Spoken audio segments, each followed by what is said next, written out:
Señoras, señores, ya es jueves y por supuesto, bienvenido a la información en Imagen Noticias. Al reunirse con dirigentes y militantes de Morena, les advierte el presidente López Obrador que mejor le cambien el nombre si echan a perder el Movimiento de Regeneración Nacional, ya que el gobierno no va a favorecer a ninguna fuerza política. Señala la Coparmex que solo la mitad de los empleados formales gana más de 6,000 pesos al mes, por lo que urge elevar gradualmente el salario mínimo para acercarlo al nivel de la línea del bienestar. La cancelación del nuevo aeropuerto internacional en Texcoco tendrá un costo final de 71,000 millones de pesos. El grupo aeroportuario de la Ciudad de México finiquitó la totalidad de los 692 contratos. Lucran con el dolor ajeno. En Chihuahua investigan a policías estatales que extorsionaron y robaron a un grupo de cubanos a quienes amenazaron con deportarlos.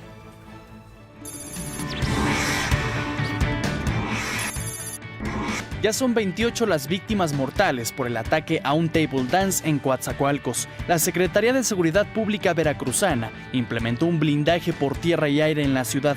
Trabajan fuerzas federales y estatales. Son 120 elementos los que realizan la búsqueda y localización de los responsables del crimen. Sin ningún rigor judicial, el gobernador Cuitláhuac García señaló a Ricardo N., alias La Loca, como el autor de la masacre en Coatzacoalcos. Tras atraer la investigación, la Fiscalía General de la República sentenció que no hay pruebas que permitan establecer con precisión que este sujeto haya participado en los hechos. Además, en un video presuntamente grabado por La Loca y dado a conocer ayer en redes sociales, este negó cualquier relación con el crimen. Finalmente llegó el medicamento para quimioterapias al Hospital Infantil de México, Federico Gómez. La entrega estuvo a cargo de la farmacéutica PISA, la cual tiene contrato con el hospital hasta el próximo 31 de diciembre. En el centro de mezclas del hospital comenzaron a prepararse las dosis para 300 pacientes, niños menores de 10 años.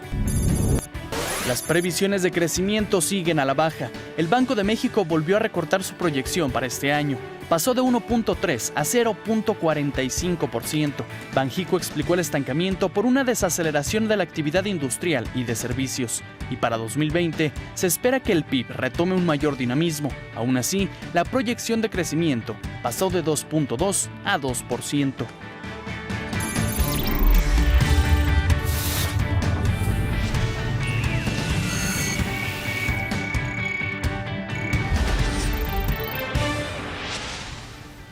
Señoras, señores, ¿cómo están ustedes? Muy buenos días. Soy Francisco C. y por supuesto, 2 horas y un piquito de información, lo más importante de México y el mundo. Y en el mundo, Enrique Villanueva, aquí, qué buenos días. Hola Paco, ¿cómo estás? Muy buenos días. Oye, la novela Venezuela sigue tomando rumbo distinto porque el líder de la oposición, justamente Juan Guaidó, afirmó que el diálogo con el gobierno del presidente Nicolás Maduro no ha funcionado, por lo que su reanudación es incierta. Y bueno, más adelante les tenemos una historia que incluso ya también tiene otros tintes un poquito más agresivos. Estados Unidos dijo: señor Maduro, créame que no vamos a atentar contra su libertad si deja el poder en este momento. Entonces seguimos ahí en la novela, ya sea por el petróleo, por el uranio, por lo que sea, pero mientras tanto los venezolanos pues no la están pasando nada bien. Es de verdad una tristeza lo que ha pasado con ese pueblo, de verdad. Es una tristeza. ¿Cómo va la máquina? Cosa que era su ex equipo, ¿no? Ya sé que es ex equipo, si no me van a... Ahora sí puedo con sorna burlarme. Hijo de eso. Bueno, pues va mal porque Cruz Azul lleva tan solo 2 victorias en el torneo, pero la inversión que han hecho fue muchísima. Entonces sigue sin convencer el nivel del juego del equipo, a pesar de que ya debutó Brian Angulo. Ayer volvieron a perder ante Tijuana, y a pesar de ir ganando en 2 ocasiones, y más adelante les tendremos todos los detalles del juego, pero ya están pidiendo la cabeza de Caixinha, y lo que sí, invertiste mucho y hay poco resultado. Y hay problemas también en la cooperativa. Sí, hay problemas, y eso se está reflejando también en los jugadores. Por supuesto. Tiene que pasar. Gracias, Jerry. Marlene Stahl. Muy buenos días, compañeritos. ¿Sí eres Marlene Stahl? Soy yo. Okay. Hoy es jueves y hoy sí hay perritos. Pero qué bueno, ilusión. les voy a platicar más bien de espectáculos. ¿Sí saben quién es Ed Sheeran? Bueno, claro. es uno de los cantantes más importantes en la actualidad. Bueno, resulta que lo están acusando de plagio por su canción Shape of You, un cantante que se llama Sammy Switch, que dice que suena muy parecido. Tiene una partecita mínima que suena parecido, pero no es igual. Bueno, debido a esto va a dejar de recibir Las regalías. regalías por esta canción. Pero yo creo que no le importa mucho porque este hombre rompió récords como haber hecho la gira más lucrativa del año pasado. Nada más y nada menos que casi $800 millones. Se metió el hombre. Varias veces ha pasado en la historia de la música. Pasó con los Rolling Stones y The Verve con esta canción que se llama Bittersweet Symphony, que el tonito de los violines era muy parecido a una canción de los Rolling Stones y ahí sí les quitaron hasta el último dólar. Ahí, aquí, ¿cómo le hacen? Tú que eres abogado, ¿verdad? Tiene que haber un tribunal y la opinión de expertos a ver si sí son los mismos acordes y todo el asunto. En la otra era un poquito evidente. Aquí nada más porque hay una parte de la canción de Ed Sheeran que dice y en la del señor Sammy Switch dice oh why. Ok, es y el otro dice oh why y entonces dijo ya me plagió. Está un poquito, uno es más rápido y el otro es más lento. Entonces, exactamente, si lo aumentan, se supone, pero bueno, pues a ver qué pasa, ¿no? También le van a dar una buena mordida a la fortuna. Más adelante que nos busquen en cabina el video de los Rolling Stones y de The Verve para que vean cuál es, o sea, a qué nos estamos refiriendo. Porque ¿sabes? Aquí cantándolo va a estar un poco más complicado. Tú cántanos. Oye, no, más adelante también en espectáculos ya les presentamos lo que sucede con Ed Sheeran. Pero bueno, con permiso, ¿eh? Gracias. Está bueno es el de Vanilla Ice y el de Queen también. Desgraciadamente, la violencia y la inseguridad no paran. Ya son 28 los muertos tras el atentado en contra del centro nocturno en Coatzacoalcos, Veracruz.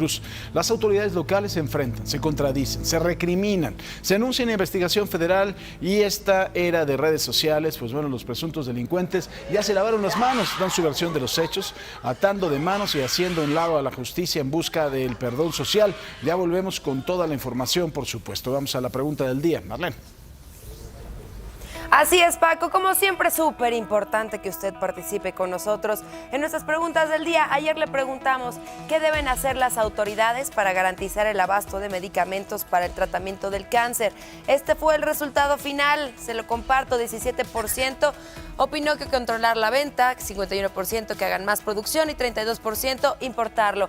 Hoy nuevamente, antes que otra cosa suceda, agarre su celular y síganos en @imagen_sea, Twitter e Instagram y también en Facebook, Imagen Noticias con Francisco Sea. Y dígame, ¿se debe replantear la estrategia de seguridad y poner cara a la delincuencia ante el incremento de la violencia?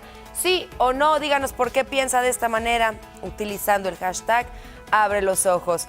Son las 5 de la mañana con 56 minutos. Lo invitamos a que se quede con nosotros durante las próximas 2 horas. Está en Imagen Noticias. Regresamos.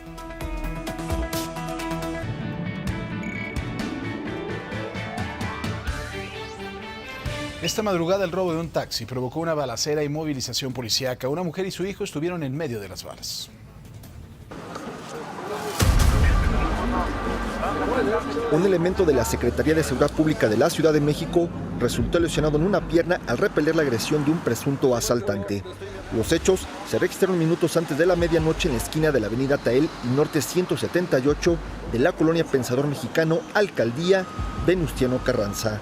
De acuerdo a lo acontecido, los efectivos adscritos al sector Zaragoza brindaron el apoyo a un taxista que fue despojado de su unidad, por lo que los elementos rastrearon el vehículo y tuvieron que impactarlo con una patrulla para detenerlo, desatándose un intercambio de disparos. A bordo del vehículo viajaba una mujer con un bebé de tan solo 1 año de edad, la cual fue presentada ante el Ministerio Público, en tanto que el presunto ladrón fue detenido. Un paramédico comentó lo ocurrido. Estábamos en la casa de ustedes cuando se oyeron detonaciones.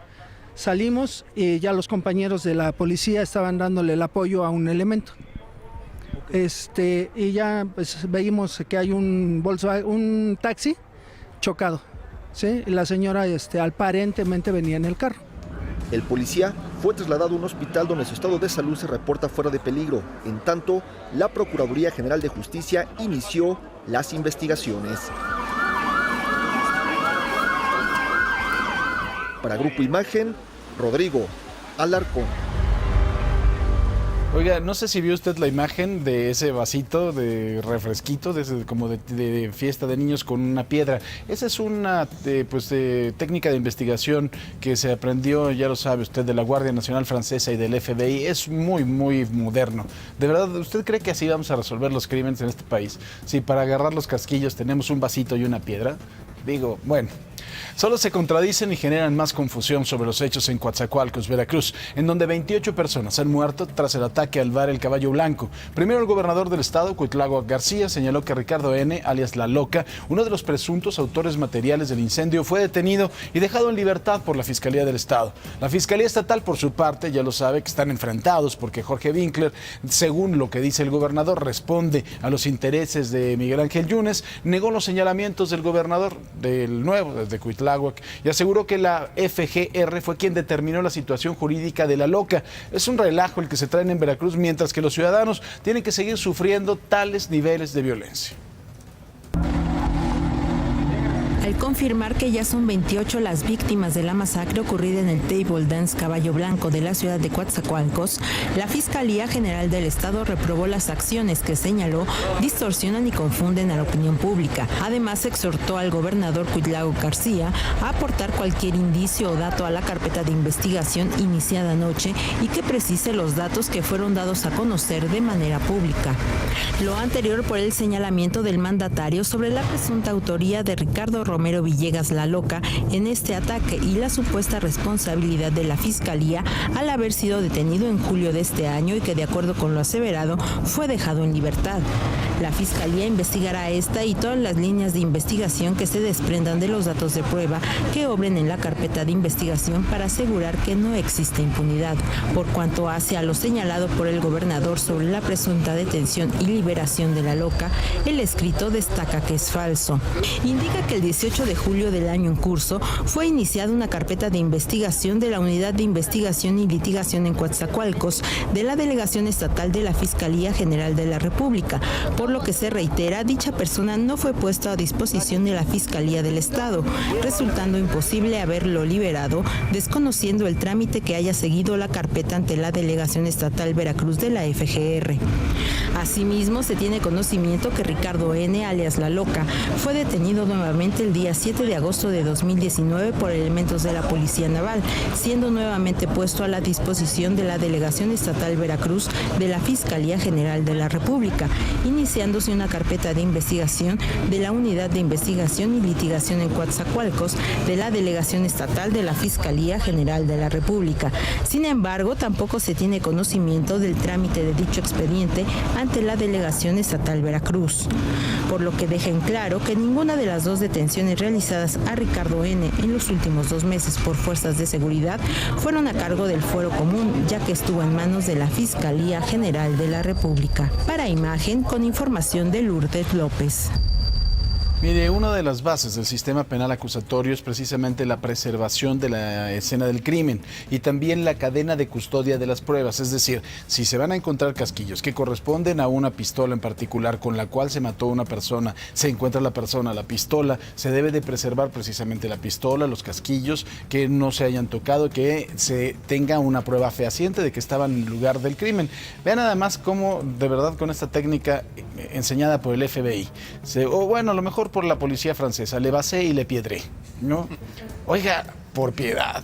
De verdad, está el país en llamas y así preservamos la escena del crimen. Digo, no sé si sea por falta de recursos, pero Dios de mi vida, ¿no? Da vergüenza, ¿no? Bueno, ni modo. Técnicas de investigación Mexican Style. Y a través de un video difundido en redes sociales, Ricardo N. se defendió de las acusaciones que lo tienen como presunto autor del atentado en el bar. Aseguró que él estaba durmiendo y que incluso teme por su vida, ya que durante sus pasadas detenciones fue torturado e incluso tuvo que salir de Coatzacoalcos con su familia para poder vivir en paz. Decirle que encontré yo durmiendo y me levanto y me entero de que me andan buscando por un homicidio, un atentado que hubo en Caballo Blanco anoche. Y lo único que quiero que sepa que no fui yo, y la neta yo me tuve que ir de Coaxa porque a mí los navales me detuvieron 2 veces en el mes pasado. 2 veces me detuvieron y me metieron droga, huachicol. Bueno, por su parte, la Fiscalía General de la República informó que atrajo ya la investigación y que hasta el momento no se cuentan con pruebas que permitan establecer con precisión que Ricardo N., la loca, haya participado en los hechos. Detalló que la Fiscalía de Asuntos Internos ya se encuentra en la subdelegación de Coatzacoalcos para deslindar responsabilidades y a proceder con motivo de las detenciones y posteriores liberaciones de este sujeto. Ya saben que muerto el niño, tapar el hoyo. Tras el ataque al bar Caballo, el secretario de Seguridad Pública de Veracruz, Hugo Gutiérrez, anunció que la ciudad de Coatzacoalcos será blindada por tierra y aire. Destacó que durante el operativo se desplegarán 120 elementos de grupos especiales para dar con los responsables de la masacre. Aquí siempre lo hemos dicho, detrás de estos crímenes que pasan a la penosa estadística nacional hay nombres, hay familias deshechas, historias de vida interrumpidas de la mano de la violencia, dolor innecesario, sangre, lágrimas. Claro que la exijo. ¿Cómo no voy a exigir justicia cuando lo que se fue mi hija? Fue una parte de mi corazón, una parte de mi vida. Nadie me la va a devolver.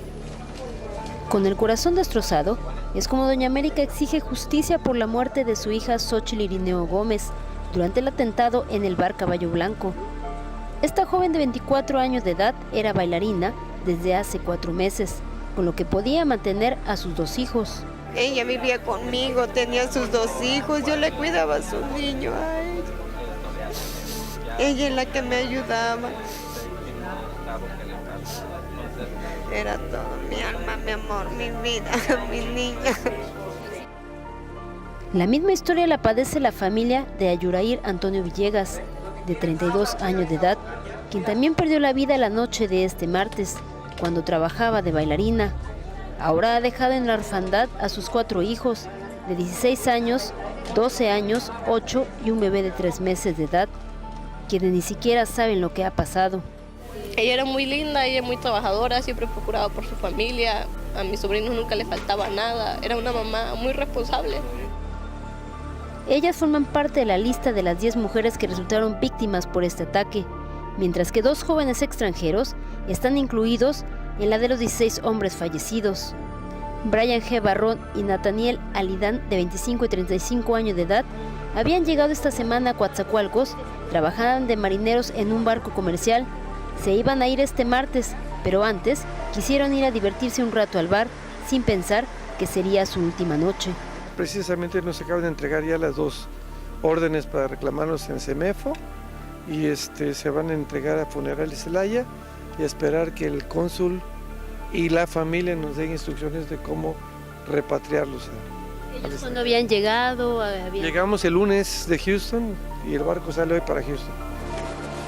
Los familiares han vivido un calvario desde que se enteraron que su ser querido estaba en el bar cuando fue el atentado. Primero esperaron toda la noche afuera del bar, luego acudieron al Centro Integral de Justicia, donde a cuentagotas les han entregado el permiso para que les puedan dar los cuerpos y darles el último adiós. Para Imagen, Tamara Corro.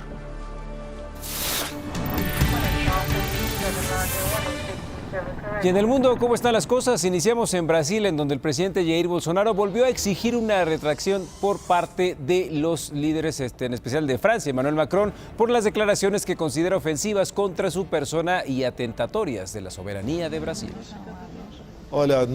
En lo que refiere al gobierno, no al pueblo, al gobierno francés, por el hecho de haberme llamado mentiroso y haber dicho 2 veces que la soberanía sobre la Amazonía tiene que ser relativizada, solamente después de que se retracte de lo que dijo sobre mi persona, que represento a Brasil como presidente electo, y por el espíritu patriótico de nuestro pueblo que no acepta que se relativice la soberanía de la Amazonía, solo así, sin problema, volveremos a conversar. Y acerca de los incendios en el Amazonas, el humo persistente está causando aumento en los problemas respiratorios. Según autoridades de salud, las enfermedades se presentan especialmente entre los niños y los ancianos. Y buenas noticias, en Bolivia los incendios fueron sofocados gracias a la descarga de agua desde un avión cisterna y una oportuna lluvia. Sin embargo, para muchos animales fue demasiado tarde. Por otra parte, el presidente Evo Morales decretó una pausa ecológica en la región amazónica de Chiquitania, lo que implica la prohibición de venta de tierras en los lugares afectados. Y llegó a Nueva York tras un viaje de 15 días por el Océano Atlántico. En velero, la activista ambiental Greta Thunberg llegó a la Gran Manzana. La joven sueca de 16 años que participará en una conferencia ambiental en las Naciones Unidas no quiso hacer el viaje en avión para no generar emisiones de carbono. A su llegada opinó sobre lo que ocurre en el Amazonas. Este es un claro mensaje de que necesitamos dejar de destruir la naturaleza y que nuestra guerra contra la naturaleza debe terminar. La Amazonía es clave para combatir la crisis climática y ecológica, así que es muy importante.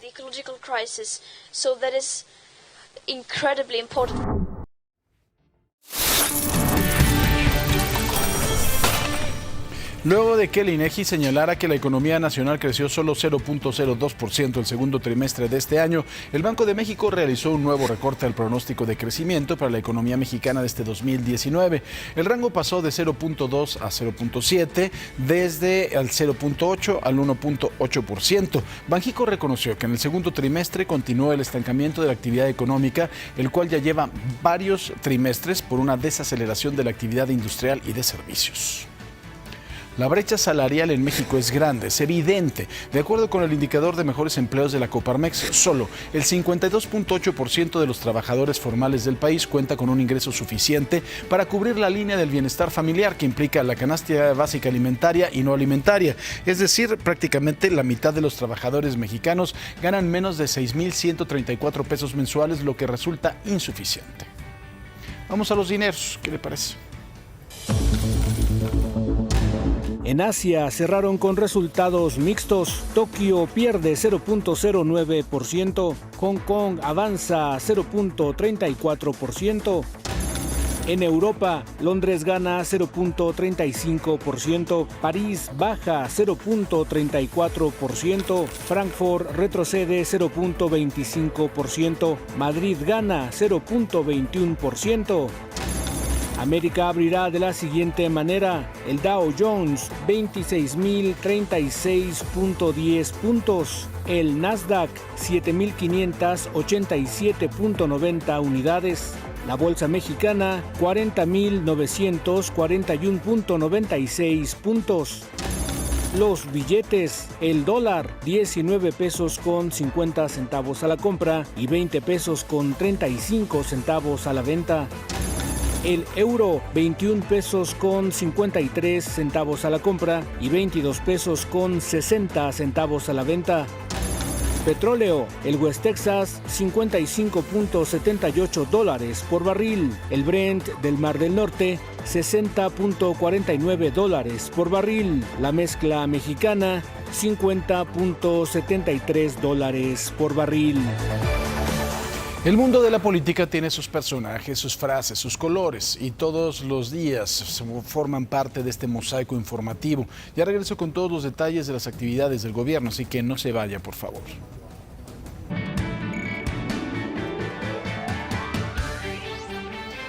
Morena debe de mantener los ideales que lo llevaron a la cuarta transformación, así lo dijo el presidente López Obrador, tras advertir que si el partido Movimiento de Regeneración Nacional se echara a perder, presentará su renuncia e incluso pediría que le cambiaran el nombre. Tras anunciar que hoy se reunirá con los legisladores morenistas en el Congreso de la Unión, López Obrador reiteró que su gobierno no va a favorecer a ninguna fuerza política.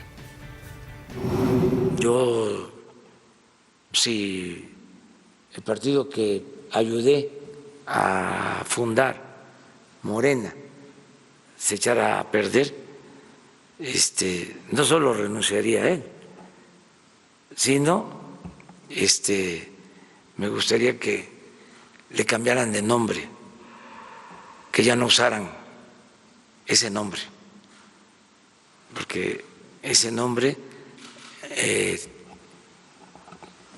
nos dio la oportunidad de llevar a cabo la cuarta transformación de la vida pública del país. Entonces, no se debe de manchar ese nombre. ¿Es la línea para Morena? Sí, pero no lo quiero decir así porque también eso es el lenguaje de otros tiempos. En el Senado sigue la novela Batres Monreal. El todavía presidente de la mesa directiva descartó hacerse de apoyos de otras bancadas para lograr su objetivo de seguir presidiendo. De ninguna manera presentaría yo una planilla alterna. Sé que hay opiniones diversas, sé que hay simpatías de amigas, de amigos de diversos grupos parlamentarios, pero no buscaré hacer una planilla alterna. Me voy a esperar a lo que resuelva la Comisión Nacional de Honestidad y Justicia y acataré sus resultados.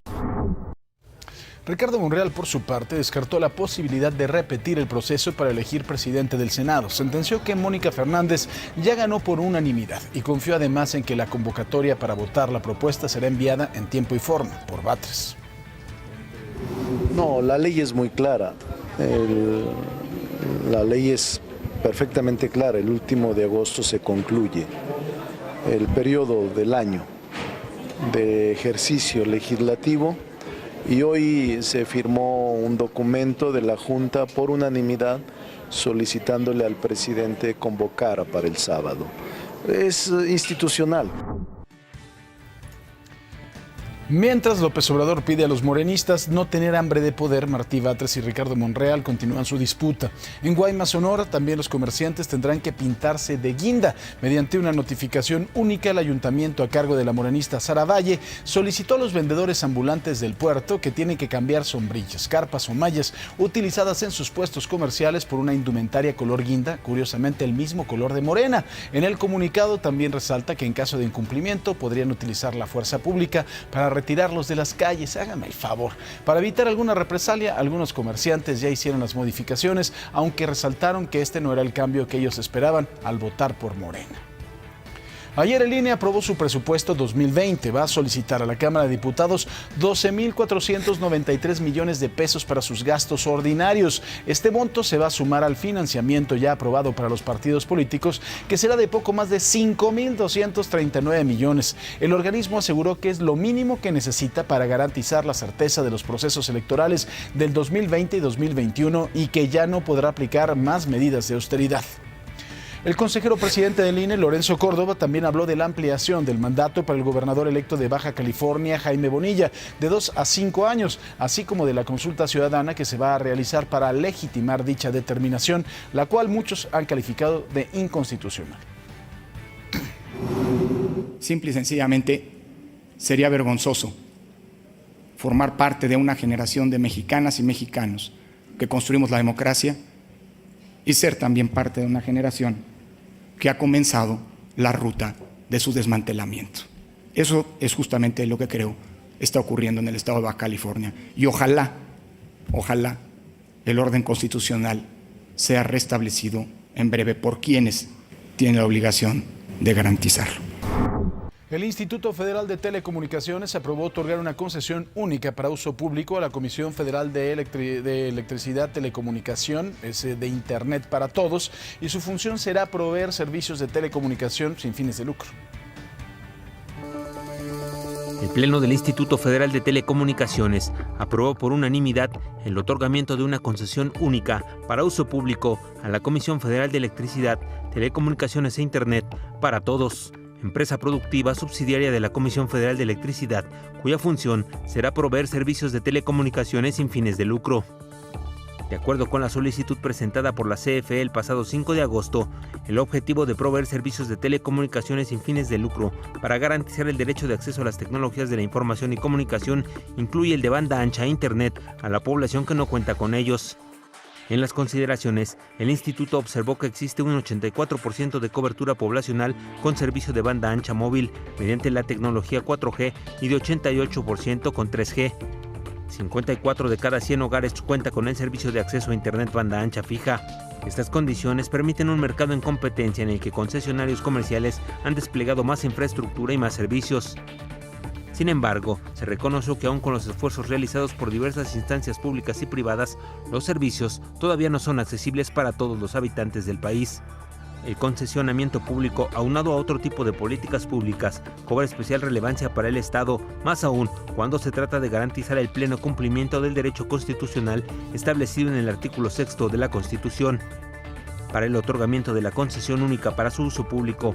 El IFT contó con la opinión de la Secretaría de Comunicaciones y Transportes, tal como lo ordena el artículo 28 de la Constitución. Con información de José de Jesús Guadarrama, Imagen. La cancelación de los 692 contratos relacionados con el nuevo Aeropuerto Internacional de México que se construye en Texcoco tendría un costo final de 71.223 millones. Así lo confirmó ayer Javier Jiménez Espriu, secretario de Comunicaciones y Transportes. De este monto, 60.291 millones de pesos son por obras realizadas y 14.932 de gastos no recuperables. Pero bueno, de lo perdido lo encontrado, dicen. En Texcoco quedaron 140.000 toneladas de acero y varios metros cuadrados de tezontle y basalto, los cuales serán vendidos para tratar de recuperar aproximadamente 4.000 millones de pesos.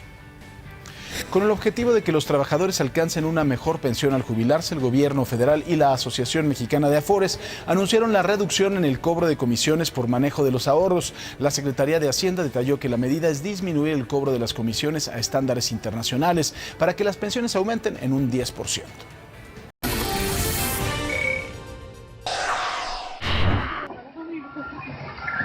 ¡Aguas, aguas!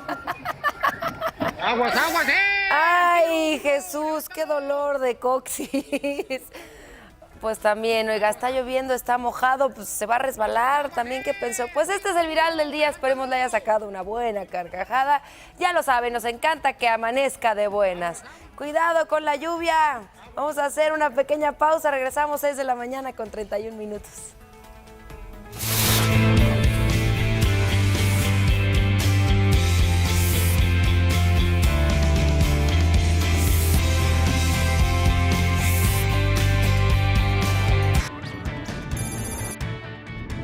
Subió a 28 el número de víctimas mortales por el ataque a un table dance en Coatzacoalcos. Y mientras las autoridades locales de Veracruz se reparten culpas, se implementó un blindaje para la búsqueda y localización de los responsables del crimen. La Fiscalía General de la República informó que atrajo la investigación y que hasta el momento no se cuentan con pruebas que permitan establecer con precisión que Ricardo N., la loca, haya participado en el ataque de Coatzacoalcos. De acuerdo con el indicador de mejores empleos de la Coparmex, solo el 52.8% de los trabajadores formales en el país cuenta con un ingreso suficiente para cubrir la línea de bienestar familiar que implica la canasta básica alimentaria y no alimentaria.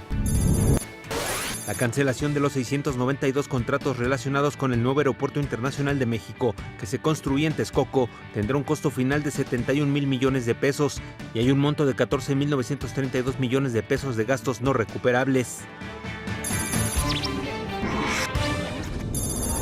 Padres de niños con cáncer se reunieron en la Cámara de Diputados con la presidenta de la Comisión de Derechos de la Niñez y Adolescencia, Rosalba Valencia. Tras el encuentro exigieron al secretario de Salud, Jorge Alcocer, que se disculpe por los comentarios que hizo al respecto, que la limitación de medicamentos no representa una urgencia. Dijo el mismo doctor en la mañana, director oncológico del Instituto Nacional de Pediatría, que es además un medicamento insustituible, esa palabra utilizó, en el tratamiento con niños con leucemia. Entonces me parece que el señor secretario tuvo usted un lapsus brutus y sería muy humano reconocer que se equivocó y nos haría mucho bien a nosotros que nos pidiera una disculpa como padres porque sí nos ofendió. Legisladores exigieron al secretario de Salud Federal, Jorge Alcocer, asistir a comparecer al Congreso de la Unión luego de sus declaraciones respecto a la escasez de medicinas oncológicas en el país. En tribuna, la diputada del PRI, Dulce María Sauri, aseveró que los padres de familia no tienen por qué estar manifestándose en las calles con el fin de obtener medicamentos para sus hijos con cáncer.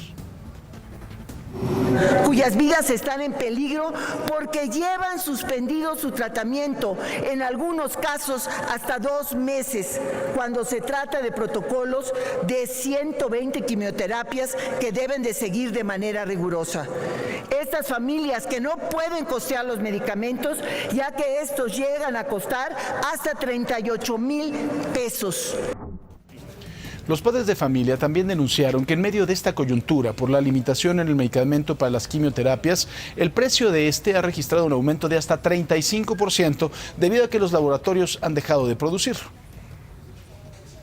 Mientras tanto, la Comisión Nacional de los Derechos Humanos inició un expediente de queja y solicitó información a las autoridades correspondientes para conocer las razones que derivaron en el desabasto del medicamento metotrexato en el Hospital Infantil de México Federico Gómez. Asimismo, la CNDH pidió a la Secretaría de Salud y a la Comisión Federal para la Protección en contra de Riesgos Sanitarios, la COFEPRIS, implementar medidas cautelares para solucionar el problema. Y ayer por la tarde finalmente llegó el medicamento para quimioterapias al Hospital Infantil de México Federico Gómez. La entrega estuvo a cargo de la farmacéutica PISA, la cual tiene un contrato con el hospital hasta el próximo 31 de diciembre. En el centro de mezclas del hospital comenzaron a prepararse las dosis para 300 pacientes niños menores de 10 años. Pero el nuevo desabasto en el sector salud ahora tiene lugar en Morelos. La Secretaría de Salud de la entidad confirmó el desabasto de 4 de las 14 vacunas del cuadro básico y una más que no forma parte de este paquete. Y es que, ¿qué cree? El gobierno federal suspendió la entrega. Faltan las vacunas en contra de la tuberculosis, 2 que previenen el sarampión, la rubeola y las paperas, y una cuarta que combate la poliomielitis. La quinta es la Neumo 23, que se aplica a adultos mayores de 65 años y no forma parte del esquema básico.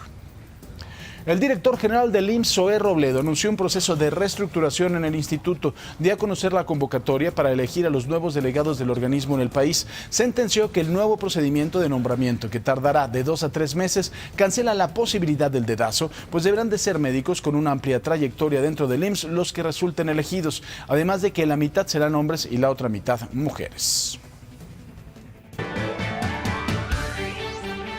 En Durango se registró un aumento exponencial de los homicidios dolosos. Puede decirse fácilmente en términos estadísticos, pero son decenas, miles de familias las que han padecido la violencia.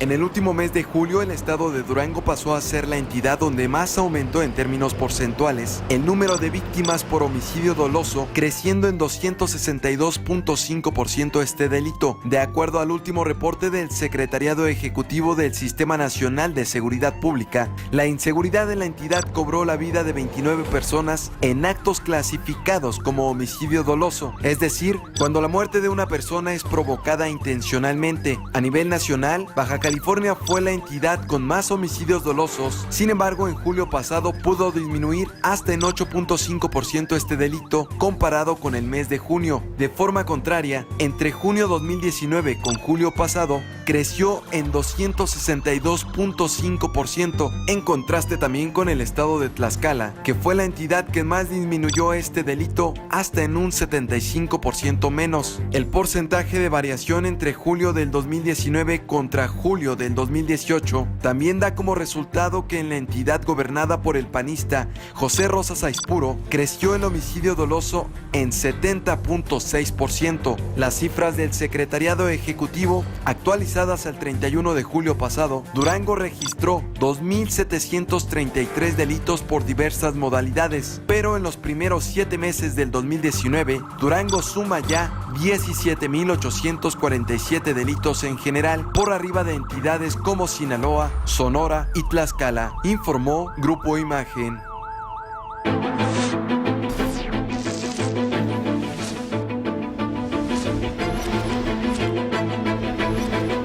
Y mire, antes de platicar con Luis Berman, quiero compartir con usted esta información. Esta mañana el INEGI dio a conocer la medición del bienestar subjetivo. Podríamos decir que este indicador mide el nivel de felicidad de los mexicanos. Los resultados en julio de este año muestran que en una escala de 0 a 10, el promedio de satisfacción con la vida se situó en 8.3, valor al de el mismo del julio del año pasado. O sea, ni más felices ni menos felices, aunque aquí sí hay una variable que tiene mucho que ver con la seguridad ciudadana, porque pasamos de panzazo, pues en la escala del 0 al 10 la satisfacción con la seguridad es del 5.3. Por supuesto, yo creo que ya es una de las grandes preocupaciones de los mexicanos. Ahora sí, querido Luis, ¿cómo estás? Hola, Paco. Oye, ya me enseñaron en la escuela que para probar era mínimo 6. Sí, estoy totalmente de acuerdo. Pero, bueno, oye, ¿cuántas semanas llevamos hablando que ya no queremos hablar de inseguridad?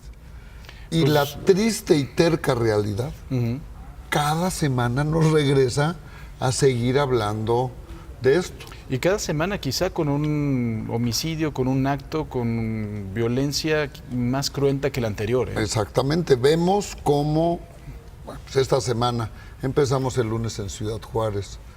Tenemos esta situación terrible de Coatzacoalcos, lo que acabas de mencionar, y vemos cómo violencia, crueldad, suben y suben y suben. Y digo, y bienvenidos, y qué bueno que haya acuerdos económicos y que en situaciones que habían desacuerdos se van arreglando, y qué bueno que estamos o no estamos más contentos y más felices.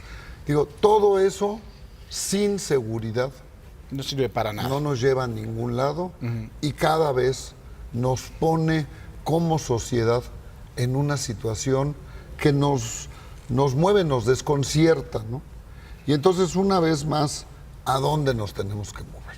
A ver, si no vamos a entender bien que esto tiene que llevarnos a una máxima atención para nuestras policías, nivel federal, estatal y local, y claro, y la Guardia Nacional, si no vamos a entender que todas estas instituciones tienen que estar acompañadas de brazos civiles, ciudadanos, que actúen de brazos y ojos. Pero que actúen con legitimidad. No podemos meter simulaciones en esto porque como sociedad nos sentimos defraudados todavía. ¿Cuál es la herramienta? Es, Paco, la denuncia. Y te pongo un ejemplo triste. Esto que vivimos en Coatzacoalcos. En Coatzacoalcos no tiene que ver que sea una zona insegura o más segura que otros o más insegura que otros. Ahí viven vecinos. Claro. Y viven vecinos que saben lo que sucede, pero que deciden callar. Y lo diría yo hasta justificadamente por los temores, por la falta de confianza. Claro, y que deben de conocer a los perpetradores de esta masacre, ¿eh? Muy probablemente, o al menos haber podido dar indicios de cosas que estaban sucediendo. Pero, repito, y como decía mi papá, nadie traga fuego. ¿Qué quiere decir esto?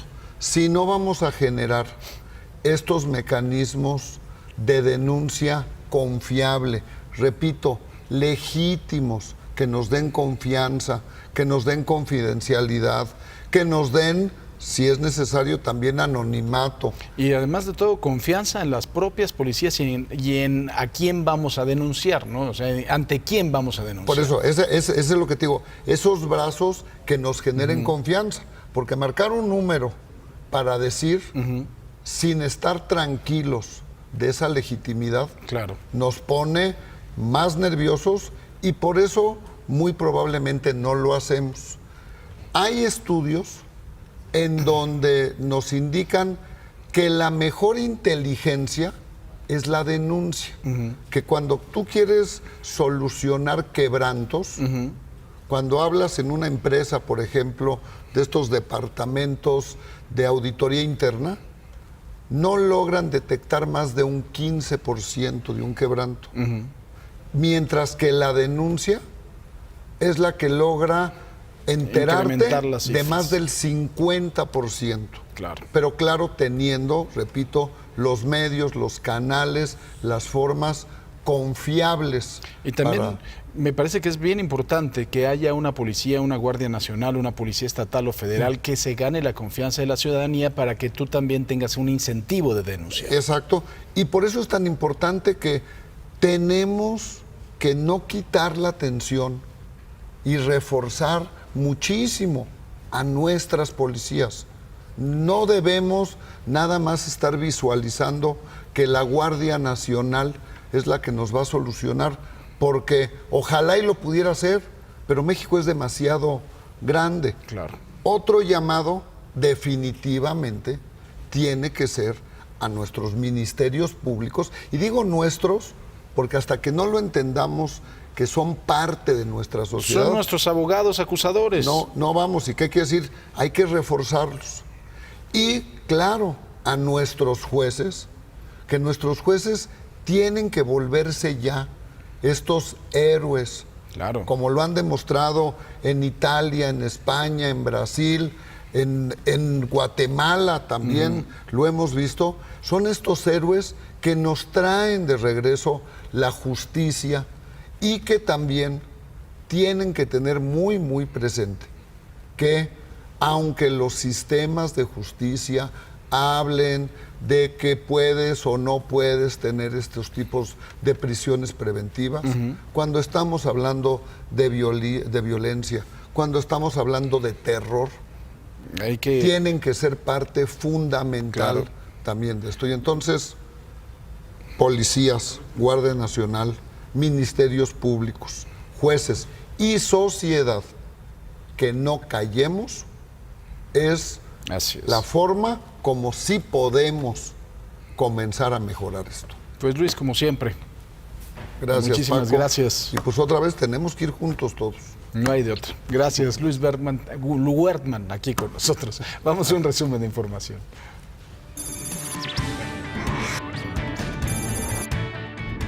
Padres de niños con cáncer se reunieron en la Cámara de Diputados para exigir al secretario de Salud, Jorge Alcocer, se disculpe por los comentarios que hizo respecto a que la limitación de medicamentos no representa una urgencia. En el Senado ya se prepara llamar a comparecer al funcionario. Llegó el medicamento para quimioterapias al Hospital Infantil de México Federico Gómez. La entrega estuvo a cargo de la farmacéutica PISA. En el centro de mezclas del hospital comenzaron a prepararse las dosis para 300 pacientes. El gobierno federal y la Asociación Mexicana de Afores anunciaron la reducción en el cobro de comisiones por el manejo de los ahorros. Se busca disminuir el cobro de las comisiones estándares internacionales para que las pensiones aumenten en un 10%. El Instituto Nacional Electoral aprobó su presupuesto para 2020. Solicitará 12.493 millones de pesos para gastos ordinarios. El organismo aseguró que es lo mínimo necesario para garantizar la certeza de los comicios de 2020 y 2021 y no podrá aplicar más medidas de austeridad.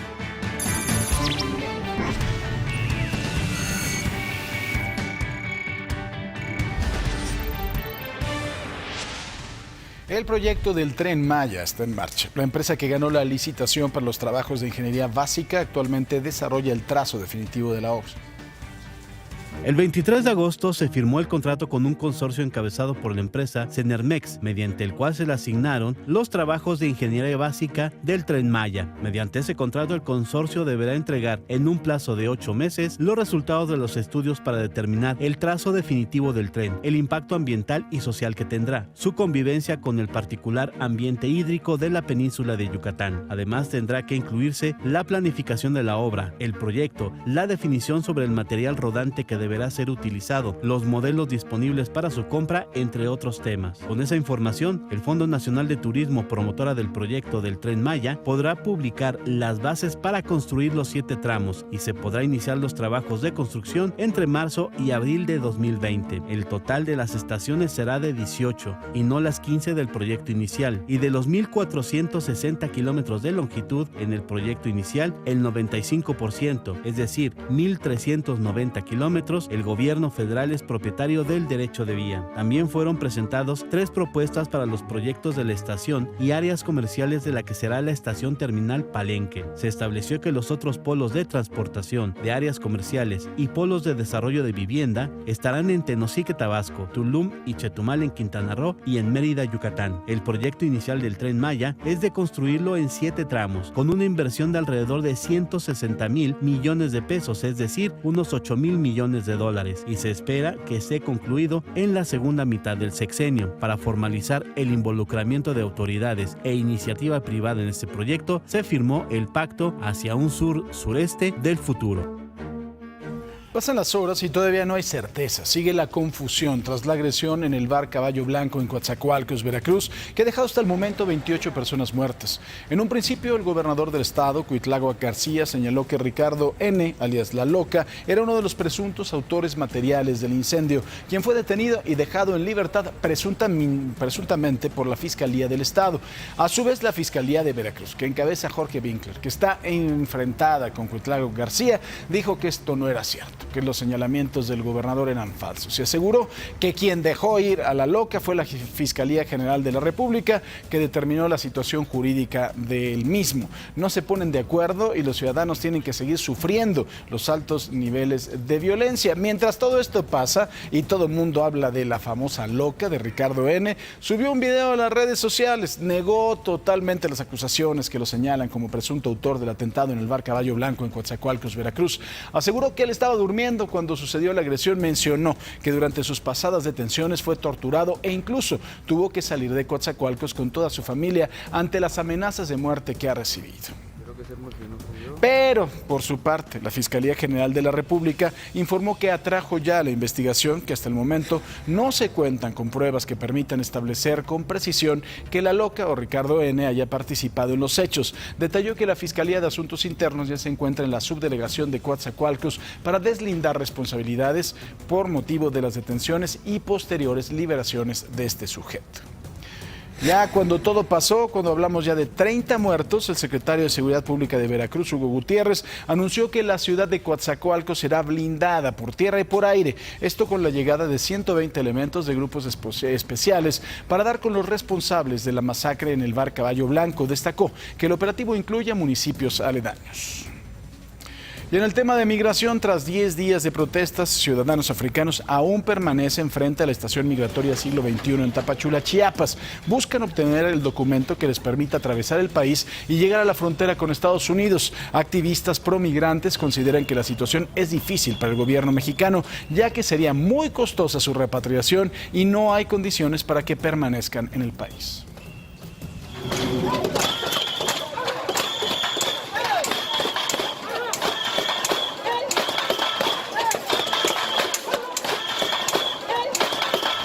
Mientras que en San Luis Potosí, elementos de la Guardia Nacional aseguraron a 29 migrantes centroamericanos iban ocultos en una camioneta que transitaba a exceso de velocidad al sur del estado, por lo que se les marcó el alto y fueron detenidos. Se trata de migrantes de Honduras, Salvador y Guatemala, quienes fueron puestos a disposición del Instituto Nacional de Migración para analizar su situación. Mientras que en Juárez, un grupo de ciudadanos cubanos fueron extorsionados por policías de Chihuahua. Esto quedó registrado por las cámaras de seguridad que muestran el momento en que los uniformados entran al hotel en donde se hospedaba este grupo de migrantes. Mencionaron que los agentes les pidieron sus documentos y los amenazaron con deportarlos, además de que les quitaron $800. Uno de los policías se quedó en la recepción e intentó apagar las cámaras. Son al menos 8 los involucrados en esta agresión. La Comisión de Seguridad de Chihuahua aseguró que habrá castigo ejemplar para estos agentes. Qué poca abuela, ¿no? Esta gente que de verdad no están aquí en México por gusto, sino por hambre, por miedo. Están también porque en su país no hay más oportunidades, a veces porque su vida corre peligro, y todavía llegan los que están encargados de cuidarnos a quitarles lo poco que tienen. Es no tener vergüenza, madre y abuela. El corredor interoceánico Coatzacoalcos-Salina Cruz impulsará el desarrollo del sureste del país con recursos del gobierno mexicano e inversión de la iniciativa privada. El proyecto más grande de infraestructura del actual sexenio se encuentra en fase de gestión de los recursos necesarios para su despegue. A final de julio, representantes del Banco de Europa se reunieron con integrantes del gobierno federal y con el gobernador de Veracruz, Cuitláhuac García, para abordar la posibilidad de invertir en el proyecto del corredor transísmico. En la reunión realizada en Palacio Nacional, se estableció que el Banco de Europa tendría disponibles hasta $13,000 millones, es decir, 259,000 millones de pesos, para desarrollar las obras de infraestructura requeridas en este corredor, y el gobierno federal aportaría alrededor de 100,000 millones de pesos, es decir, unos 5,000 millones de dólares. Los recursos ofrecidos por el Banco de Europa son para fondear a las empresas que licitarían en los concursos que sean convocados por el gobierno federal sobre el proyecto de interconectar los puertos de Coatzacoalcos y Salina Cruz. El corredor incluye la modernización de la autopista que comunica a ambos puertos, así como del tren de carga que comunica a ambas costas. De acuerdo con el gobernador de Veracruz, Cuitláhuac García, y con funcionarios del gobierno federal, el proyecto es complementario, mas no competencia, del Canal de Panamá. Entre los dos puertos hay 200 kilómetros lineales y ya actualmente se están haciendo inversiones que superan los 3,900 millones de pesos para que el tren evite pendientes pronunciadas y curvas cerradas. Además, se contemplan inversiones de 3,000 millones para modernizar ambos puertos y 10,000 millones para las autopistas Mitla-Tehuantepec y Cayucan-La Ventosa, que mejorarán la conectividad de ambos puertos hacia el interior del país. También se reconvertirá uno de los gasoductos que existen entre los dos puertos para incrementar el volumen de traslado de este combustible. Para formalizar el involucramiento de autoridades e iniciativa privada en este proyecto, se firmó el Pacto hacia un sur-sureste del futuro. Para Imagen, Arturo Páramo.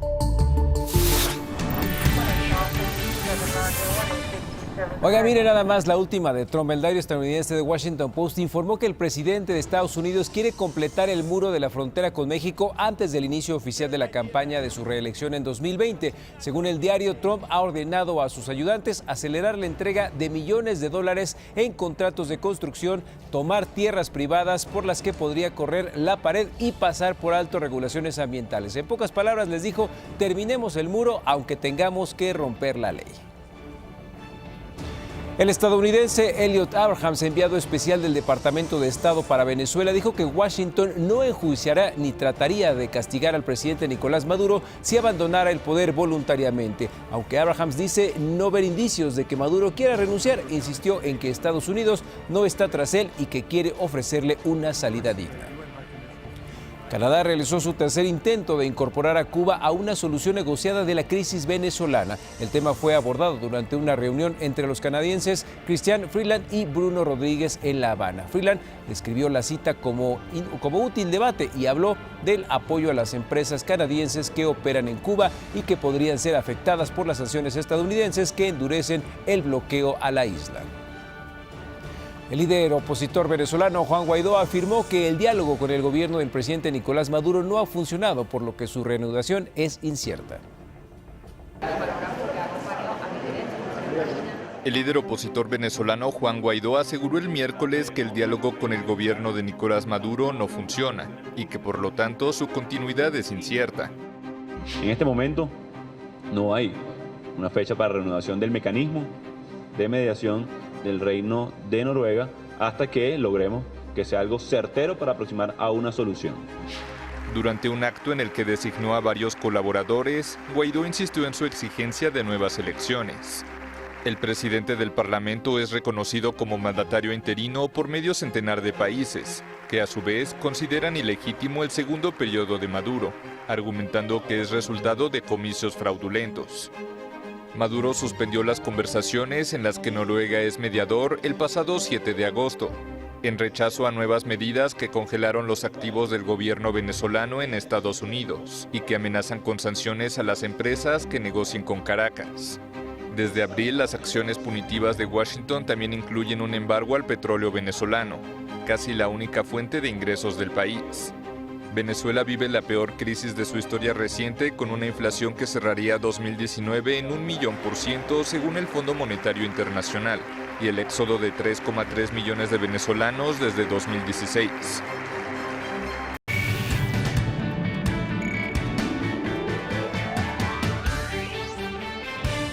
Oaxaca. En medio de protestas por parte de un grupo evangélico y manifestaciones a favor de la comunidad lésbico-gay, legisladores oaxaqueños aprobaron los casamientos civiles entre personas del mismo sexo. Al igual que en las calles, en el organismo legislativo hubo posiciones encontradas. Esto significa, creo que, una victoria histórica para Oaxaca. Habíamos esperado ya más de 7 años desde los pronunciamientos de la Corte. Creo que con esto Oaxaca entra a una nueva etapa. Coahuila. La Comisión Nacional del Agua trabaja para atender la problemática que enfrenta el acuífero de Cuatro Ciénegas. La dependencia señaló que realizará una visita a la zona en la que presentará la propuesta de acciones para el aprovechamiento, uso y explotación de las aguas nacionales. Tlaxcala. A través de redes sociales circula una fotografía de alumnos del Colegio de Bachilleres Plantel 1, quienes tienen una caja de cartón colocada en la cabeza. De acuerdo con la denuncia pública, esta caja se les colocó a los alumnos para que no copiaran durante una actividad, medida que ha sido reprobada por los padres de familia. Guerrero. Al menos 15 escuelas de 10 comunidades del municipio de Coyuca de Catalán, en la zona de Tierra Caliente, no han iniciado el ciclo escolar debido al miedo que ha generado entre la población una guerra mediática sobre la inseguridad, presencia de grupos delincuenciales y enfrentamientos que solo ha provocado psicosis entre la ciudadanía.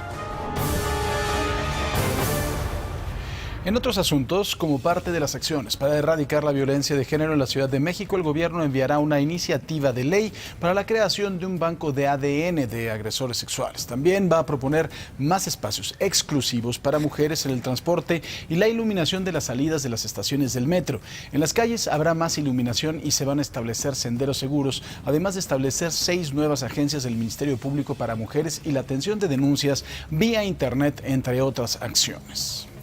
En la Ciudad de México, un policía fue detenido acusado de abusar sexualmente de una mujer dentro de las instalaciones de la Coordinación Territorial 3 de la Procuraduría Capitalina en la colonia Morelos. La víctima había acudido a denunciar presuntas amenazas de vecinos. Al lugar llegaron el policía que la atendió y le pidió sus datos. Después de que ella presentó su queja ante el Ministerio Público, se dispuso a dejar el lugar y el policía se ofreció a acompañarla. Fue en ese momento que ocurrió la agresión.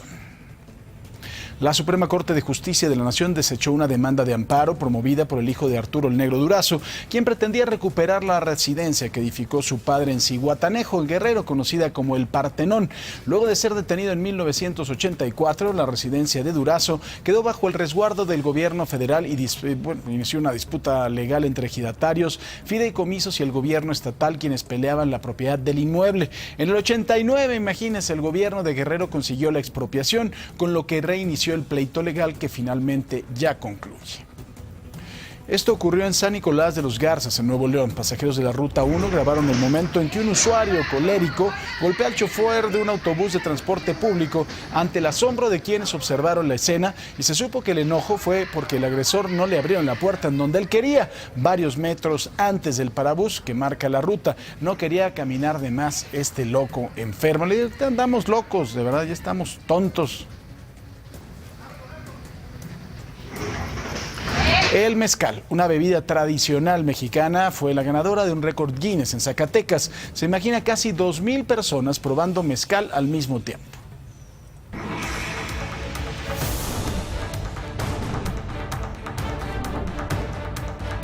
El récord más grande del mundo de personas perfectamente sincronizadas degustando un destilado se logró desde Zacatecas. Logran establecer una nueva marca para la degustación de mezcal más grande del mundo, con 1,906 participantes, que es un nuevo Guinness World Records.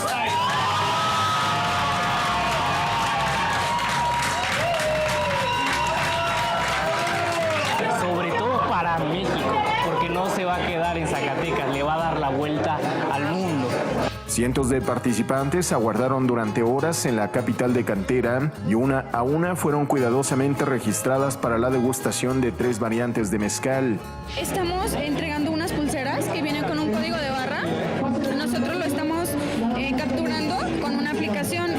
Cada código de barras va con el nombre de la persona en la que está ingresando. Con ella se va a hacer el conteo para romper el récord. Expertos internacionales en la materia fueron los responsables de capacitar a los asistentes y sincronizar la degustación que destronó a la anteriormente lograda en Jalisco a nivel mundial.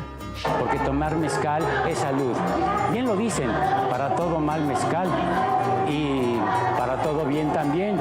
Y si no hay remedio, 1,5 litros. Y si me va a hacer daño, pues todo el año. El récord de otra bebida destilada lo tenía el tequila. Los estamos superando prácticamente con 500 participantes más. Y creo que pues este tipo de cosas lo vamos a recordar toda la vida. Pues muy emocionada, la verdad. No creíamos que se fuera a romper el récord y creo que rebasamos el límite. Así es que lo logramos. El mezcal ha ido ganando terreno como una de las bebidas mejor posicionadas dentro del mercado internacional y abre expectativas de crecimiento para los productores nacionales que cuentan con la denominación de origen. Solamente 2 tipos de bebidas ahorita cuentan con un mejor nivel de comercialización en el promedio de precios, que son el coñac y el armañac. En tercer lugar está el mezcal, por arriba de los whiskies, por arriba de los tequilas. Las bebidas fueron cuidadosamente seleccionadas y representan a los mezcales de mayor calidad en el país. Los productores donaron el destilado con la finalidad de establecer el nuevo récord mundial de Zacatecas para México. Para Imagen, Omar Hernández. Y faltan pocos días para la carrera atlética Todo México Salvando Vidas, organizada por Grupo Imagen y la Cruz Roja Mexicana, la cual se va a realizar de manera simultánea en todo el país este 8 de septiembre. Tabasco se suma por tercer año consecutivo a este evento y se pretende llegar a una meta de 550 competidores. Y el monto de lo que se recaude serán destinado a las necesidades que presenta la Delegación Estatal de la Cruz Roja en cuanto a infraestructura, equipamiento y combustible.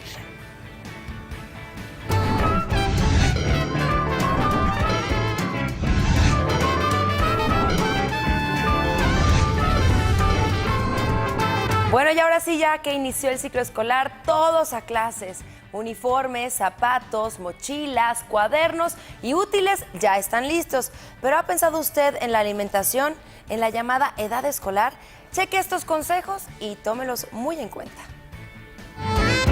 Generar hábitos alimenticios en los niños debe ser prácticamente una obligación durante la edad escolar, pues en esta etapa se da su desarrollo intelectual y físico. En la edad escolar, los niños adquieren cierta independencia y libertad de su alimentación, porque son capaces de comer solos y además vienen cambios en la diversidad de los alimentos. Por ello, el niño debe incorporar buenos hábitos alimenticios, por ejemplo, hacer 5 comidas al día, desayunar antes de salir de casa.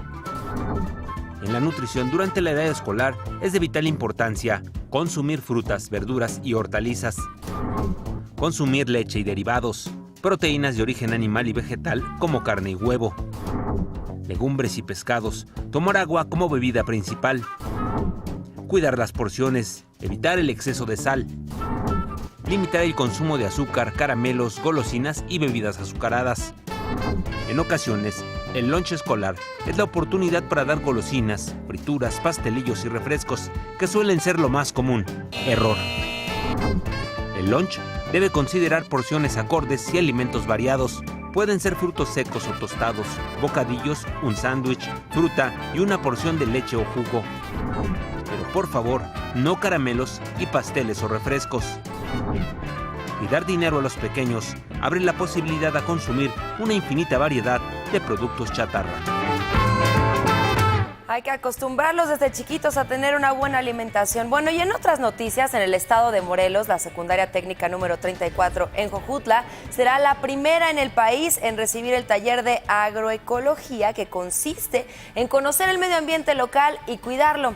La idea es utilizar los frutos nativos como el nanche, cacache, los tlacolotes, el guamuchil y bonetes, y la ciruela también, para recuperar esas tradiciones de cultivo y de consumo saludable. La materia se recibe desde el primer año y en el segundo y tercer grado se pueden trabajar otras especialidades como conservación de abejas y polinizadores, criaderos de insectos y hortalizas orgánicas.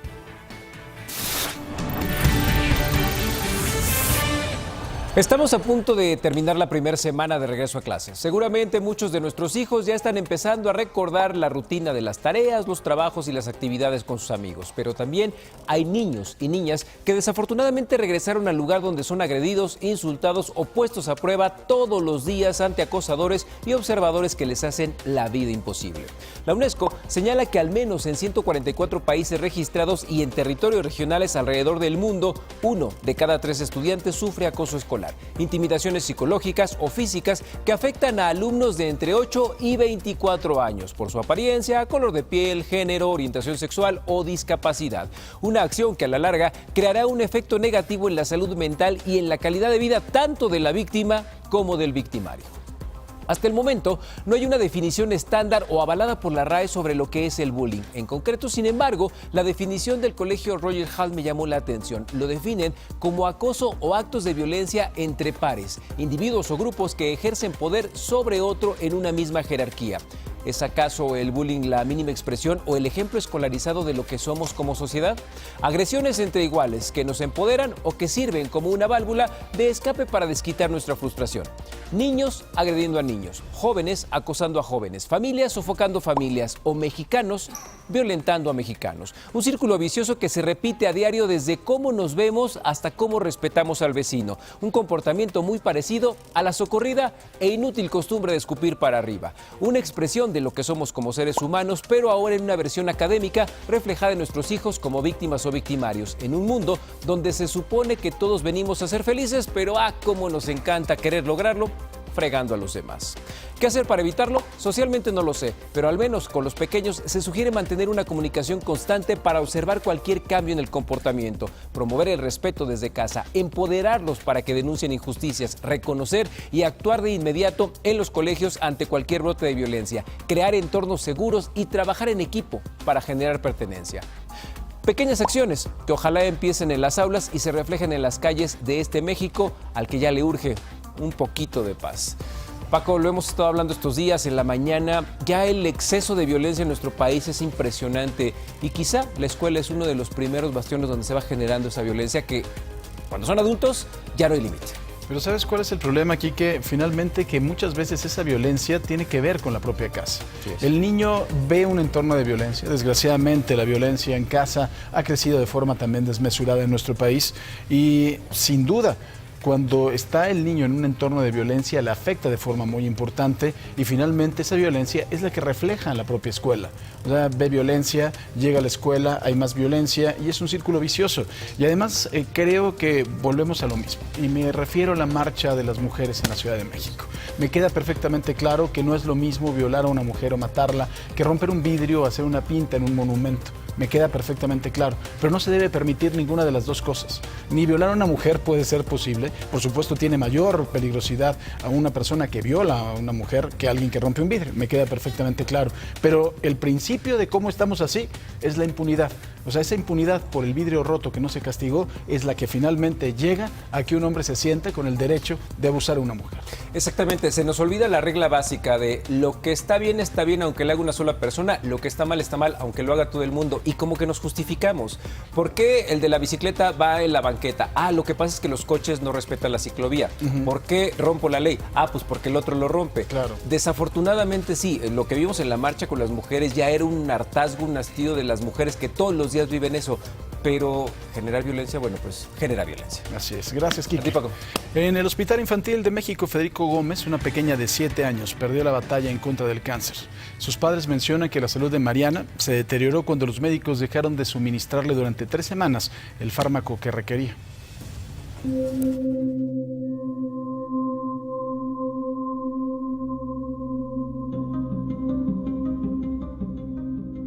Nos comentaron que no iba a volver a pasar, pasó. La segunda vez nos comentaron que no iba a volver a pasar y pasó. La tercera, que nos acompañó Marianita, le digo al licenciado, que estuvo presente, ya falleció la niña y pasó. ¿Cuántos niños tienen que más morir para que eso no vuelva a pasar? Agradecer por la sorpresa que me mandaron. Mi hija era atendida en el Hospital Infantil Federico Gómez a causa de una enfermedad que se llama anemia plásica. Me decía, mamá, ya déjame así. Mamá, ya no quiero ir. Ya no te estreses. Yo sé que no hay medicamentos y yo sé que no hay dinero. Ve primero por mis hermanos. Yo no quiero seguir. Cuando antes era de que sí, mamá, vamos al hospital, vamos a echarle ganas, pero cuando empezó a faltar el medicamento así, ella me decía, ya no, mami. Ya no. Mariana era la hija número 3 de 6 hermanos. Fue diagnosticada en agosto del año pasado. La anemia aplásica es un síndrome preleucémico. Filgrastim es el medicamento que a ella le dejaron de suministrar durante 3 semanas. En febrero, marzo más o menos, me comienzan a decir que ya no me iban a dar el Filgrastim. Este medicamento era vital porque como estimula las defensas, y me dicen que la vacuna valía 12,000 pesos una, cuando en ese tiempo mi hija requería 3 veces a la semana esa vacuna. En ese momento, los padres de niños con cáncer del Hospital Infantil de México Federico Gómez protestaban por lo que ellos consideran el segundo desabasto del año. Faltaba el purinetol. Judith y su hija de 7 años fueron a las manifestaciones. La vez pasada, una niña se llama Marianita, en paz descanse, ella falleció. Y usted la conoció, licenciado. ¿Usted conoció a la niña que fue Mariana? Con Mariana, la única niña que iba con nosotros. Judith y Mariana lo consiguieron. Le suministraron por fin las dosis de Filgrastim. La Fundación Doctor Sonrisas inició los trámites para cumplir un sueño de Mariana, conocer al Víctor. Lo haría el 9 de julio. Hola Marianita, ¿cómo estás? Soy tu amigo el Víctor. Supe que te pusiste un poquito malita. Échale muchas ganas, Marianita, porque ya me enteré por ahí, me lo dijo un pajarito, que me quieres conocer en persona. ¿Y qué crees, Mariana? Yo también te quiero conocer en persona. La metieron a otro tratamiento que se llama la timoglobulina. Fue un segundo tratamiento, se la aplicaron, pero pues ya como mi hija no tenía muchas defensas, salió muy débil de su tratamiento y pues a las 2 semanas que salió de ese tratamiento se enfermó del estómago y falleció. Falleció el día 5 de julio. Mariana estudiaba dentro del hospital. Siento que es una gran irresponsabilidad. No puede haber más muertes por niños, o sea, por los de niños por falta de medicamentos. No entienden la magnitud del asunto. Grupo Imagen buscó una entrevista con los doctores que atendieron a Mariana, encabezados por la hematóloga Aida Machenka Moreno González. Sin embargo, dijeron que por el momento no darían más entrevistas, más que la postura que fijaron en su conferencia del 27 de agosto. Para Imagen, Abraham Nava. Y aquí en Imagen, en Noticias, le hemos dado seguimiento a este desabasto de medicinas. Le agradezco mucho, por supuesto, que esté con nosotros la señora Regina Barrón. Regina, muchas gracias. Y, por supuesto, con su hermosísima chaparra Ivana. ¿Cómo estás, Ivana? Bien. Gracias por acompañarnos. Platicaba yo hace un momento con Regina que me contara un poco cómo estaba la situación en el hospital, porque vienen declaraciones, el secretario de Salud dice que no, que el medicamento se puede sustituir y que la dosis se le puede dar cualquier momento, que eso no afecta el tratamiento, lo cual me parece, perdón, y lo voy a decir al aire, bueno, no, está una pequeñita, me parece una estupidez, iba a decir otra cosa, que es lo que se merece el secretario de Salud, pero es muy diferente hablar con una mamá de una pequeña que está luchando. Ivana tiene leucemia, que está luchando en contra de la leucemia. Cuéntanos, por favor, Regina. Pues creo que la situación ahorita para todos es muy complicada. A nosotros nos dicen, el medicamento te va a llegar mañana. Dado que el medicamento no llega, ahorita es el Metrotexate, hace poco fue Purinatol. Entonces, sí nos complica porque somos padres que vamos al día. Entonces, los medicamentos son muy caros. Ahorita la gente se está aprovechando de decir, bueno, si te cuesta 300 pesos, ahorita te lo doy en 600, porque como no hay, me doy el lujo de dártelo más caro. O sea, ustedes lo tienen que ir a conseguir a otro lugar. Exactamente, sí, porque en el hospital no nos lo están dando. ¿Y hay gente que puede lucrar con eso? ¿En claro. serio? ¿En las farmacias? Sí, en cualquier lugar. Qué poca madre. O sea, el medicamento a nosotros nos dicen, el laboratorio tiene la culpa ahorita de que pues no hay medicamentos. Nosotros sinceramente no culpamos a nadie. Lo único que queremos es que se nos hable claro, que se nos diga, sabes que no hay medicamentos, tal fecha te llega, pero que sí llegue, o sea, que sean claros con lo que se nos está diciendo. Claro. Porque ahorita nos traen a vueltas y a vueltas y los niños no tienen por qué pagar esto. Cuéntanos un poquito para que la gente entienda cómo es el tratamiento para Ivana, o sea, cada cuánto le tienen que poner y qué medicamento le tienen que poner. Mira, todos los niños llevan un protocolo. Ese protocolo se tiene que cumplir semana con semana. Cuando nuestros niños empiezan, el protocolo es más extenso y los medicamentos son más fuertes. Entonces, cada niño lleva diferentes dosis. Mi hija, por ejemplo, lleva 50 miligramos cada semana de Metrotexato. ¿Eso se lo pasan por la vena? No, ese ahorita es inyectado en la pompi. Inyectado. Exactamente. En solución. Ajá.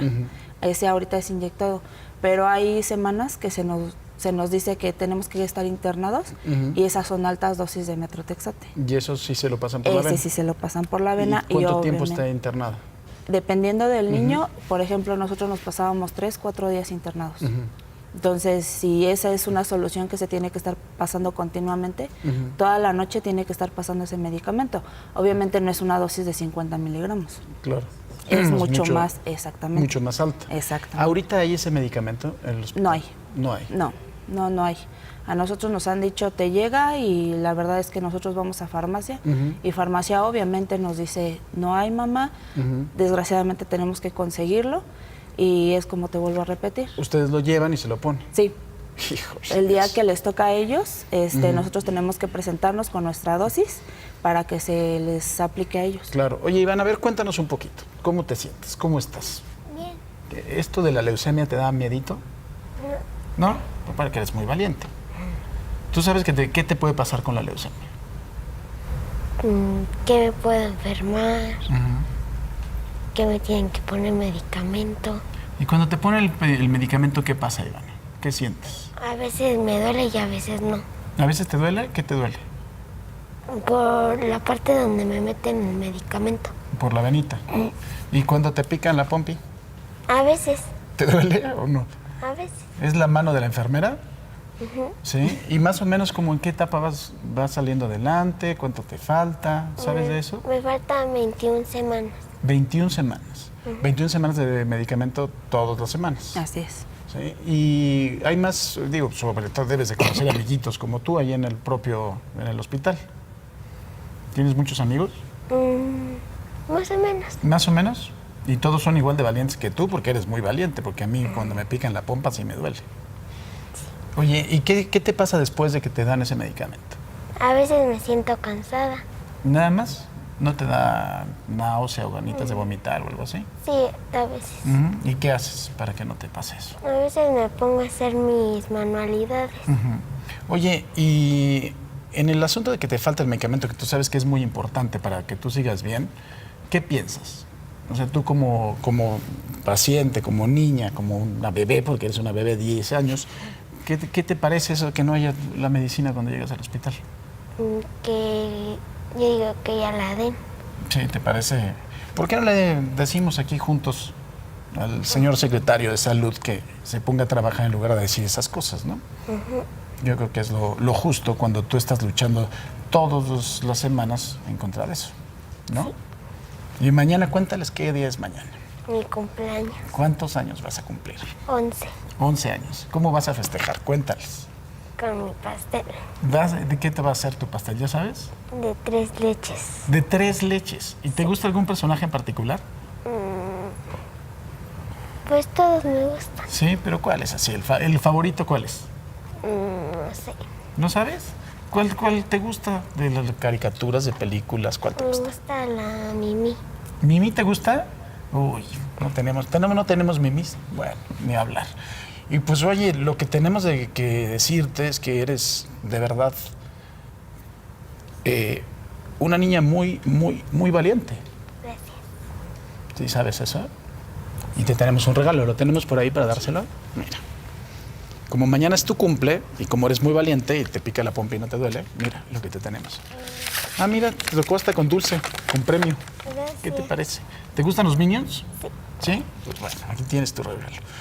Pues Regina, de verdad que hacemos un llamado, ¿no?, a las autoridades. Sí, yo creo que todos estamos en eso, ¿no? Hacer un llamado, no sé. Yo creo que muchos nos ponemos a no culpar a nadie, ¿no? Porque en realidad no sabemos lo que está pasando. Y no es el caso. Exactamente. O sea, no estamos culpando. Yo ni siquiera le estoy echando la culpa al señor secretario de Salud. No. Que él tenga la culpa de que no haya medicamento. Claro. Tiene la culpa de decir pendejadas. Sí, eso sí lo tiene, ¿no? Sí, porque creo que si hay un desabasto y estamos viendo a una pequeña que está luchando por su vida y a su mamá que aquí nos lo está diciendo, pues usted no diga tonterías, ¿no? Resuelva el asunto. Simple y sencillamente creo que es lo que tiene que hacer. Claro, o sea, y si en realidad el señor no sabe qué es lo que pasa con los niños con cáncer al no tener un medicamento, pues yo creo que no estaría de más que se diera una vueltecita por el hospital. Claro. Que pregunte qué es lo que en realidad pasa con un niño con cáncer al no recibir el medicamento y que pues no diga esto, ¿no? Claro. O sea, que nos aclare más que nada lo que está pasando ahorita con los medicamentos, ¿no? Yo creo que eso es lo que debería de hacer. Que salga de su oficina y vaya al Hospital Federico Gómez, que platique con los niños, que se sensibilice de estos casos y con los papás. No, salga de su oficina. tenga los pantalones para hacerlo. Exactamente. ¿No? Pues bueno, Regina, muchísimas gracias. Dame un beso, Ivana, y te voy a dar tu abrazo de cumpleaños. Eres muy valiente. Gracias. Gracias por venir. Y te llevas a un Minion consentido. Me lo cuidas. Felicidades. Vamos ahora con Marlene Stahl.